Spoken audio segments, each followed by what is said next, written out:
Hey, you guys, this is Rashana Ellis for News, Views, and Conversations. Just wanted to pop back in and give you a quick video on the Obamas. Um, Barack Obama, President Barack Obama, he was a part of his wife's podcast along with her brother, and they pretty much are putting the rumors to rest as far as them getting a divorce, not going to be together anymore.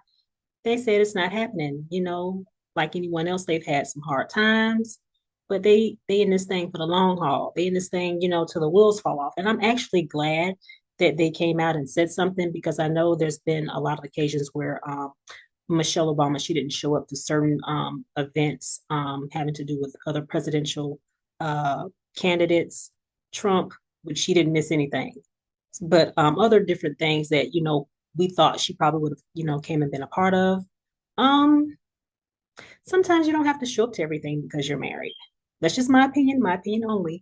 But at the same time, for the position that they hold in this world, in these United States, people do expect to see them. They expect to, see them come out together. They are a unit. They are a representation of each other. So people do expect them to come out. So, a lot of people started talking like, okay, what's going on? I even heard, them saying that he was possibly seeing someone.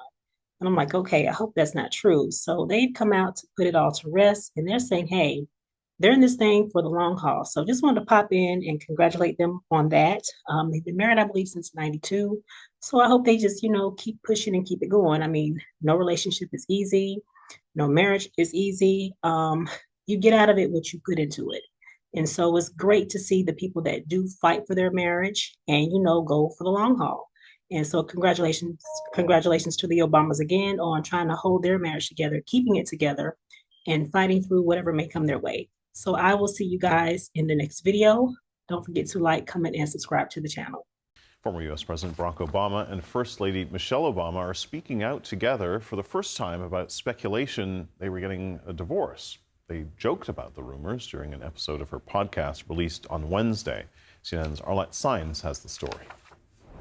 It's my husband, y'all. She took me back. Barack and Michelle Obama, one of the world's most famous power couples, are taking on the rumors about their marriage with humor. It was touch and go for a while. It's so nice to have you both in the same room I together. know. I know, because when we aren't, folks think we're divorced. For months, speculation about their marriage has run rampant, fueled in part by the former president's appearances without his wife by his side, including President Donald Trump's second inauguration. People couldn't believe that I was saying no for any other reason, that they had to assume that my marriage was falling apart. Right. Now, for the first time, the Obamas are speaking out together on the former First Lady's podcast to shoot down those rumors of divorce. These are the kinds of things Yeah. that I just miss, Mhm. right? So I don't Yes. even know this stuff's going on. Right. And then It's- somebody will mention it to me, and I'm all like, what are Yeah. you talking about? Yeah. There hasn't been one moment in our marriage where I thought about quitting my man. And we've had some really hard times. So we have had a lot of fun times, a lot of adventures, and I have become a better person because of the man I'm married to. Okay, don't make me cry now. Oh. Right at the beginning of the show. The Obamas met in 1989, working at a law firm in Chicago. They married 3 years later and had 2 daughters. I love you, Daddy. Their marriage thrust into the public spotlight as his political ambitions carried them to the White House. I would not be standing here tonight without the unyielding support of my best friend for the last 16 years, the rock of our family, the love of my life, the nation's next First Lady. But between the dancing and the kiss cameras, the couple also has spoken about their struggles. She wasn't the one who chose this life. We went through our rough patches. I don't want people looking at me and Barack like hashtag couples goals and not know that, no, there are some broken things that happen even in the best of marriages. And over the years, the Obamas have shared tips for making their nearly 33-year marriage work. I was one of those wives who thought, I'm taking you to marriage counseling so you can be fixed, Barack Obama. because I was like, I'm perfect. But marriage counseling was a turning point for me, understanding that it wasn't up to my husband to make me happy. I was in a deep deficit with my wife, so I have been trying to dig myself out of that hole by doing occasionally fun things. Arlette Saenz, CNN, Washington.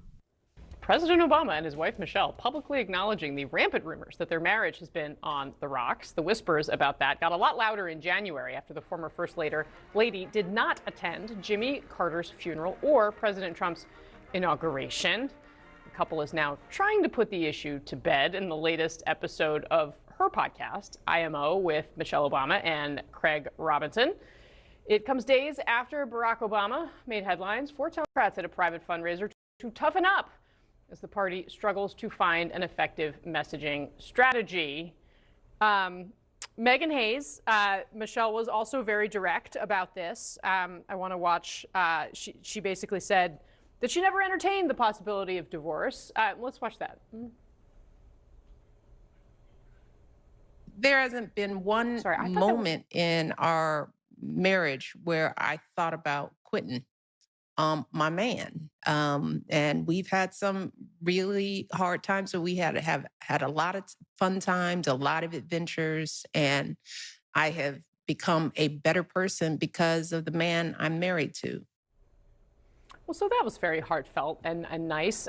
But that sort of beginning, interesting. Clearly, they did that on purpose, or at least it certainly felt that way. What do you make of the fact that they felt compelled to do this in public? I mean, I think there's a few things. I think they were tired of the rumors. It's gotten out of control of who's having an affair with who, and it's just all over the tabloids. But I also think it's extremely smart. She has a podcast. They are driving people to her podcast. We are all now talking about it and talking about her podcast. So, I mean, she is doing what everyone else is doing in the news and driving people to their platforms to hear information that everyone is kind of obsessed with them and the state of their marriage, apparently. Adam Kinzinger, you're a public figure. I mean, you've had, I don't know that you've had rampant rumors in the tabloids about the state of your marital life, but you certainly have experienced a version of what they're going through. What do you make of it? Look, I feel bad for them because it's like, particularly once you're out of office, I think really you shouldn't be the subject of that rampant speculation. I mean, I get it. It's going to happen. Why didn't she go to the inauguration? Because she didn't have to, right? And plus, if you're going to get divorced, I think you can still go to the inauguration if you want to kind of keep things up, if you want to keep up appearances. I think she's just been clear. It's kind of her post-political life. But yeah, I mean, I can tell you, you look through social media and you see rumors about yourself all the time, and you have to learn to get thick skin about it. But it does bother you. It can get there and bother you after a while. And so I can see how, for them, being hit over and over and over again, they're like, let's just talk about it. Zolan?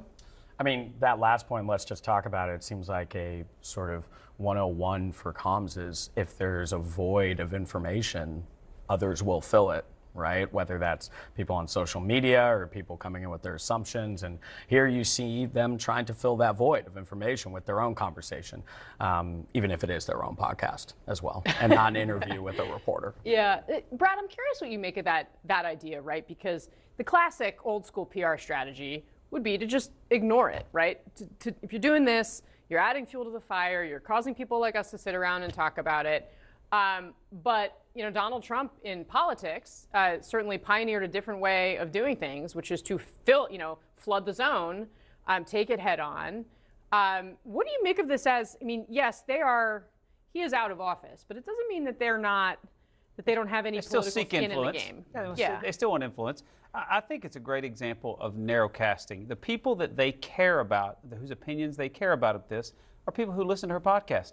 That's the base of the base for the Obamas. And so they wanted to address it for those people, but they don't feel a need to go on television and address it or do it in print because that's the broadcast. This is a narrowcast world we're in right now. And I also think they're entitled to their privacy. I mean, I think the sharks are going to get jealous because instead of Shark Week, we're talking about somebody else's personal life. But I think they're entitled to their privacy. And if they want to tell us good or bad what's going on with them, they can.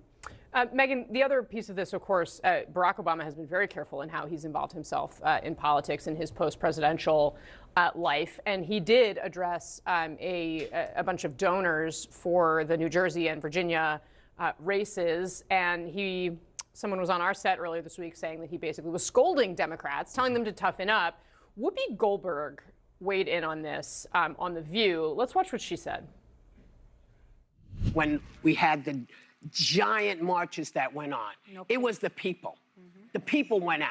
They were not navel gazing. It was older people who were saying, why are you touching my Social Security?